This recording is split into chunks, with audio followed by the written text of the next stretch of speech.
pessoal, aqui é a Fabiana Lima, perita judicial, e hoje nós estamos aqui no podcast. Quero dar boas-vindas a todos vocês que estão nos acompanhando aqui no nosso podcast.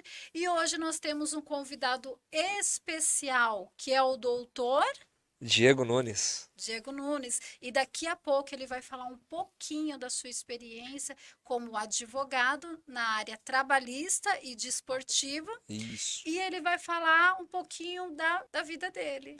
Vamos lá. Vamos lá, Tentar então. contribuir de alguma forma. Tá certo?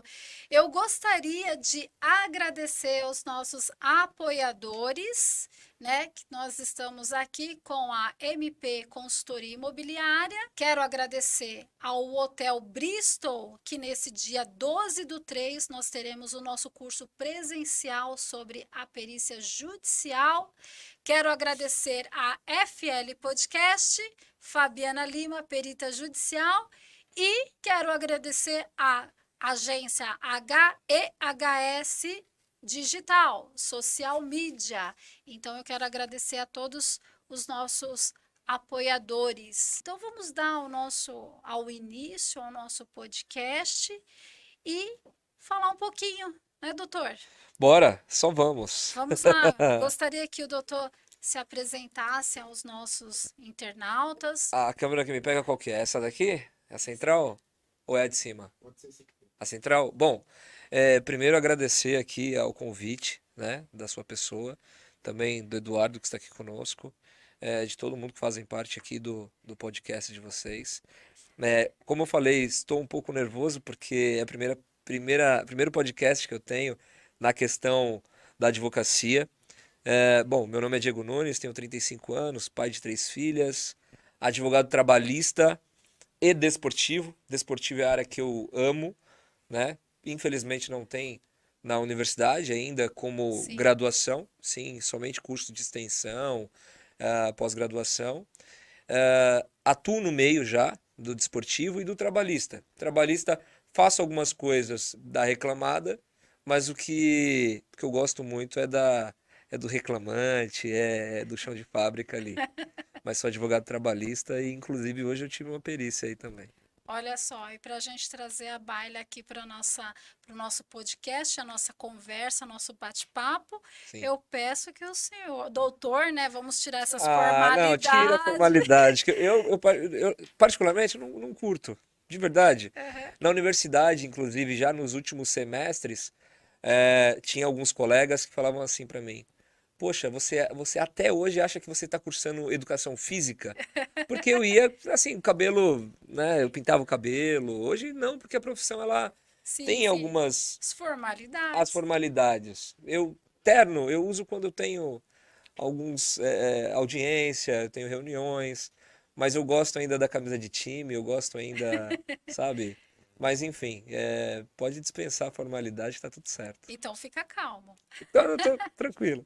Vamos lá, Bem, vamos acalmando. o tema é por dentro da perícia trabalhista, ou seja, por dentro da perícia trabalhista. O senhor falou um pouquinho por si. Olha eu de novo aqui, senhor Não, doutor. que isso, Você, é você. você falou um pouquinho sobre o trabalho. Falou sobre o reclamante, reclamado, mas eu quero que fale um pouquinho mais, porque os nossos amigos que estão do outro lado, eles querem entender um pouquinho mais. Tá. E o que o senhor puder falar, o que você puder falar, né? Antes de terminar, eu sei que você já vai conseguir me chamar de você. Ou seja, vamos lá. Falar um pouco mais sobre exatamente, por exemplo. Por exemplo, que nem você falou que hoje você teve uma perícia, Sim, né? Você pode contar um pouquinho dessa história, da sua experiência, tá. né? Vamos lá. A priori, eu preciso dizer o seguinte. O que me apaixona muito ainda no mundo do direito é a questão da advocacia preventiva, Sim, que eu acho que hoje o pessoal chama de compliance, né? sim, Porque para a gente entrar nesse quesito da perícia ou insalubridade, periculosidade no que tange ao direito do trabalho, nós precisamos falar também da advocacia preventiva.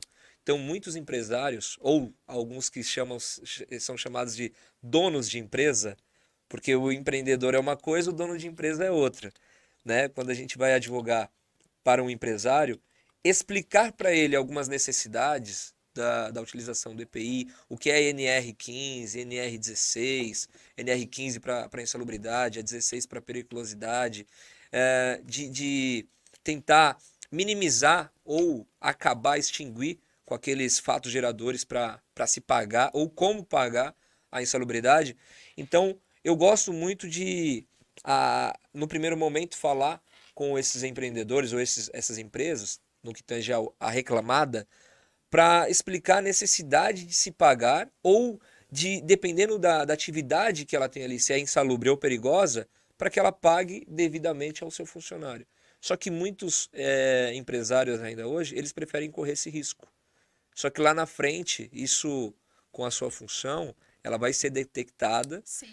e não só penalizada no que tange a dinheiro, a parte monetária, mas também na questão do andamento, né? Porque tem algumas regulamentações, tem outros documentos, inclusive ambientais aí, dessas empresas. E o interessante é que nem você se referiu ao empregador, se ele faz a preventiva, ele não chega Justo, nessa questão. justo. E aí, se ele não previne, é claro que terá consequências. Sim. E uma dessas consequências, é claro que vai precisar da perícia, né? Para verificar se houve o problema ocorrido ou não. Até Isso. porque, doutora, o juiz não está no local, né? Não estava nas atividades ali. Tem funcionário, no caso o reclamante, que ele reclamante para alguns que não tá acompanhando esse termo técnico é mais o empregado, né? É, ele fala, olha, mas eu mexia com tal produto. O juiz não sabe. O advogado ele tem que levar os fatos para que o juiz vai ter o livre convencimento dele, que é óbvio que a perícia, por ser técnica, ela vai ajudar na conclusão disso. Sim. E aí tem a questão também do que a gente chama como chama? Não é, esqueci a nomenclatura correta agora, mas se você, através de um pedido que você faz de insalubridade ou periculosidade, você tem que ter pelo menos uma faísca de possibilidade de recebimento. Agora, se o reclamante, no caso, se o funcionário chega e conta uma história, a gente não pode acreditar em tudo. Mas a questão da perícia, acho que ela é de suma importância para trazer a verdade dos fatos ao processo. Provar, né? Sim, Que tem a questão da prova. Alegar e nada provar é o esquece. mesmo de não alegar. Mas se você tem prova, vamos buscar as provas, Sim, né? E nada melhor do que solicitar a perícia no processo. sim. É. Eu gosto bastante da área trabalhista. Como eu falei, faço bastante reclamante, porque as empresas, elas são, como que eu posso te dizer, elas são imprudentes nesse quesito. Para não falar, eu não acho que é questão de imperícia, porque ela também muitas vezes não sabe o que é, o que não é, como funciona. Mas eu acho que é questão de imprudência mesmo. É que nem você falou, a questão do compliance, né? O Sim, planejamento. Se a pessoa, ele é um empregador, ele precisa daqueles colaboradores para tocar a sua empresa, então ele tem que ter a organização. Nada melhor do que o, o o compliance. compliance. Mas aí tem um problema gigantesco que nós encontramos, por isso que eu preferi ir para o lado do reclamante. Por quê? O advogado ainda hoje, ele é visto como bombeiro. Então ele Em últimos é, como bombeiro, infelizmente. Então assim, tive um problema, vou chamar um advogado. Então quando você fala da advocacia preventiva ou o compliance, você passa ali um valor de honorários mensais para o seu cliente ou para algum serviço pontual, ele entende como custo e não investimento. Então nós temos essa problemática. Então se de repente esse empresário tiver uma mente um pouco mais aberta e ele entender que ele está minimizando ou acabando com aquele fato gerador ali, e ele está fazendo um investimento pagando os honorários desse advogado, que vai falar assim, olha, aqui isso é periculoso, perdão, que Sim, inclusive hoje foi uma pauta da nossa perícia. sim. Eu bati um papo com a perita, ela falando, olha, falando pro reclamar, pra parte reclamada, nem tudo que é perigoso é periculoso. Se você vai atravessar uma rua, é perigoso? É, mas não é periculoso. Não paga-se a periculosidade. Falei, correto. Então, tem essa dificuldade de colocar na cabeça do empresário, do empregador, que há necessidade, de fato, dele. Inclusive, essa é uma questão ambiental, uma questão social. Se não tem essas questões, se não tem essas aplicabilidades, fica um pouco complicado. Quantas pessoas estão nos assistindo agora, nesse exato momento? 516. 516? Nossa, no YouTube? Sim. Mas vai entrar mais. Olha, pessoal, você que está no YouTube, clique aí no seu joinha, compartilhe, ative o sininho para receber mais notificações, para receber os nossos vídeos, as nossas informações. Então, vamos lá, doutor. Por favor. Continua. Sobre essa questão da perícia, informar isso pro empregador, né? Se ele tivesse um pouco mais de mente aberta, ou dessa expertise de uma economia processual no futuro, ou até mesmo evitar um processo, porque tem colaborador, tem funcionário que entra com uma ação só pedindo insalubridade ou periculosidade. Só que muitos trabalhadores nem sabem de fato o que é. Então eu acho que também na sociedade precisaria, que é o que a doutora vem fazendo na parte da perícia, por isso que tem o curso e tudo mais, precisa pulverizar as informações. Passar as informações, isso mesmo. As pessoas elas precisam saber, que nem eu venho falando sobre a perícia judicial. Certo. Venho explicando. Nós temos Código de Processo Penal, nós temos o Código de Processo Civil e nós temos o Código de Processo Trabalhista. Então, falar desses três ramos, nós temos o perito judicial. Sim. Né? E eu venho batendo na tecla o que é a perícia, o que é o perito, e venho explicando. Tem pessoas que não sabem, tem pessoas que acham que é uma matéria que surgiu Sim. do nada, ou que precisa fazer um concurso público. Que precisa fazer um concurso público, só que tem embasamento. Sim. Né?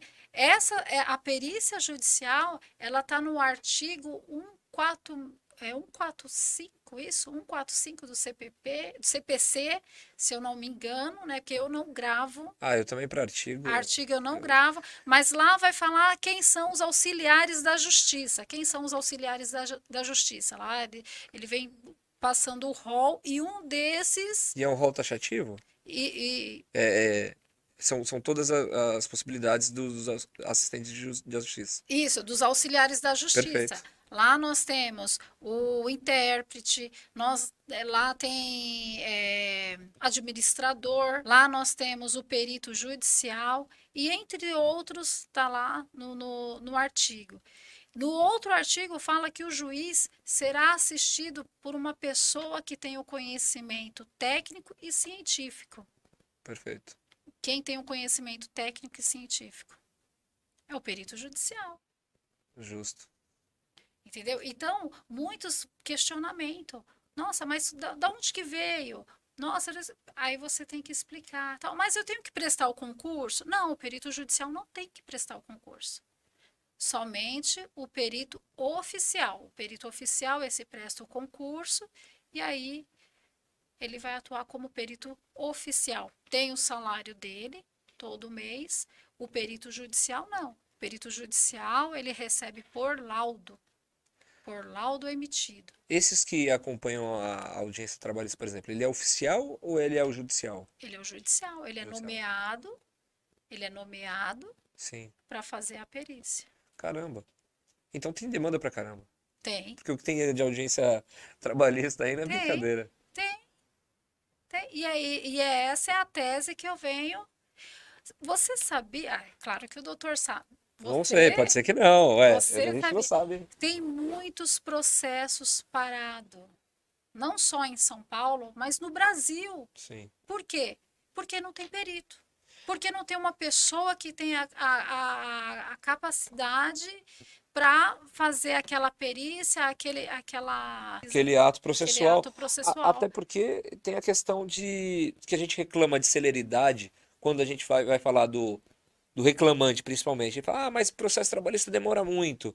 Mas tem vários atos processuais para se demorar ou não demorar. Sim. Se de repente na primeira audiência ali rolar um acordo, acabou o processo. Mas se no processo dele tem a questão da perícia e não tem peritos suficientes para aquela área de atuação, para aquele setor, aí já um dos motivos pelo qual ele demora para se marcar uma perícia. Ó, eu vou te dar dois exemplos. Eu estava vendo uma perícia no qual, no processo. Agora a gente cai um pouquinho para o civil. Não, fica à vontade. Pode Ó, processo civil, civil. ó, vou te falar, você sabe que existe uma briga aí entre civil e trabalhista, né? Lá no escritório tem a mesa que divide, assim, ó, civil é lá, trabalhista é aqui. Mas, Por por favor. exemplo, uma pessoa, ela estava questionando a questão do. Ela comprou um apartamento e esse apartamento foi financiado. Então, nós precisamos de um quê? De um perito na área contábil para ver a questão do financiamento, os cálculos dos juros, isso, aquilo, e etc. Aí é um perito judicial também que faz. Isso. Aí o que que aconteceu? Esse advogado, muito conhecedor da matéria, o que que ele fez? No processo de conhecimento, ele juntou na sua petição inicial, ele juntou a perícia, ele contratou um perito, mas na esfera extrajudicial, Sim. ele contratou aquele perito e ele fez lá os cálculos e foi constatado que houve sim esse superfaturamento das parcelas. Sim. Então, logo no processo de conhecimento, ele já colocou o perito extrajudicial, que isso também é uma outra matéria que a gente pode tratar, né? Hoje a gente fala um pouquinho do judicial, extrajudicial, a gente fala um pouquinho do oficial, e no curso nós falaremos No curso, mais ainda. no curso fala também do extrajudicial? Não. Sim, a Fala. gente fala. Legal. E aí, logo no processo de conhecimento, ele já teve êxito. Só que esses dias, essa semana, quem me acompanhou aí nas redes sociais, eu fui fazer uma perícia, que essa perícia ela vem se estendendo desde 2003. 2003, era uma carta precatória, veio para o juízo de Guarulhos, né? Fui nomeada aqui para fazer essa perícia. Só que vamos se dizer, quase a mesma situação.